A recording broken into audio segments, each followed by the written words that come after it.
지역 경제 망가진다.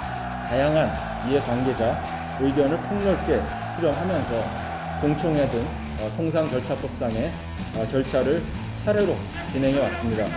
빠른 시일 내에 CPTPP 가입을 신청하는 것을 목표로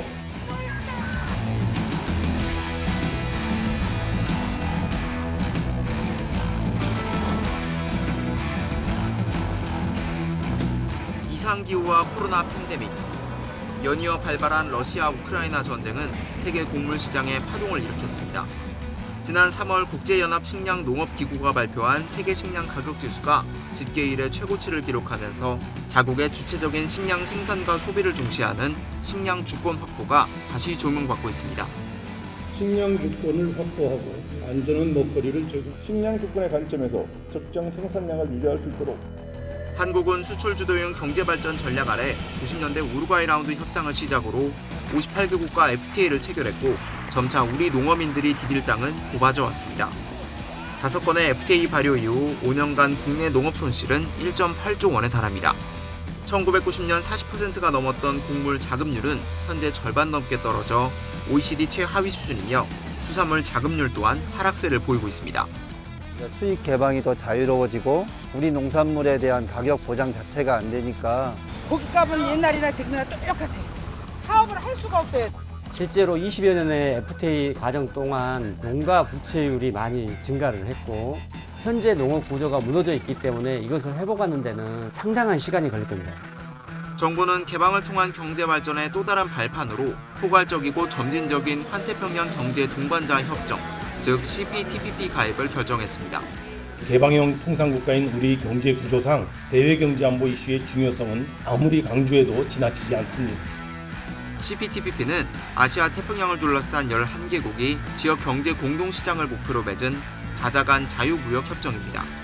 전 세계 무역액의 15%를 차지하는 메가 FTA로 한국의 수출 경쟁력을 끌어올리겠다는 취지입니다.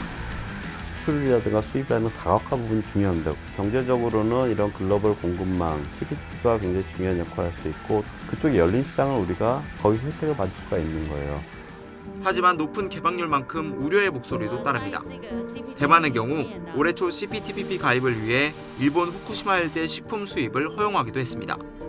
또 동식물 위생 검역 관련 규제가 완화됨에 따라 우리 식탁이 안전할 수 있냐는 의문도 있습니다.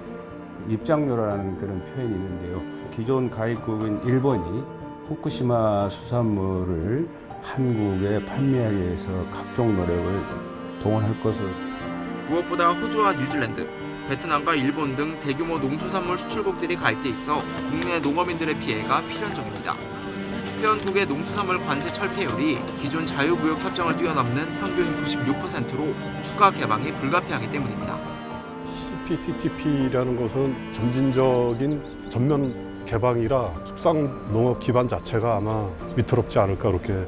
노관세를 개방을 하게 되면 거의 90% 이상이 조업을 하지 못하고 식량 수입의 개방폭이 커지면서 국내 먹거리 시장은 국제 정세에 따라 흔들렸고 농어민들의 생계는 메말라왔습니다. 1차 산업 종사자들에게 소외되게 정책을 만들고 마지막 이 저항선이라고 할 수 있는 보조 정책이라든가 이런 모든 것이 철폐되면 그러면 희망이 없는 거죠. 안전한 먹거리 확보는 모두의 과제이며 그 출발점은 우리 농어민일 것입니다. 생산 의욕을 고취시켜주는 그런 정책, 예산의 뒷받침이 있어야 되고 정부 인식의 대전환이 있어야 됩니다. 손해보지 않게 해줄 필요가 있습니다. 농어민들을 설득할 수 있는 게 그게 이제 그 정부의 역할이라고 생각이 듭니다.